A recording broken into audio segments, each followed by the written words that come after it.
Wala namang perfect relationship eh. Wala talagang ganun eh. Pero pwede nyo i-work out yan together na wala namang hindi nakukuha sa magandang pag-uusap, sa trust and love, tsaka lahat ng bagay na pag-uusapan ng maayos. May mga pagkakataon sigurong mapusok ka kasi galit ka, pero yun yung natutunan ko kay Dong eh. Pag galit ka, matuto kang huwag mo na magsalita. Matuto kang huwag mo na kumibo. Kasi minsan may mga salita kang binibitawan na hindi mo na pwedeng ibalik. Na pag nabigay mo na yun, nasaktan mo na yung tao, paano mo pa papagalingin yung sugat na nasabi mo na yun? Nasabi mo, hindi mo na pwedeng bawiin. So, mas maganda siguro na in every relationship na kapag galit ka, matuto ka muna na, sandali, tigil muna ako, isipin ko muna. Tama ba itong sasabihin ko? Masasaktan ko ba siya? Maaayos ko ba ito pag sinabi ko to? Kasi once na nagkamali tayo at nabigkas natin yan, baka lalong mag-damage, mas lalong hindi natin maayos yung problema.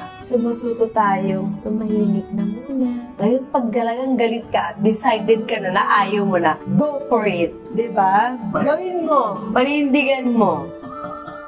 Diba? Pero mas maganda talagang hinay-hinay lang. Lahat naman naaayos eh.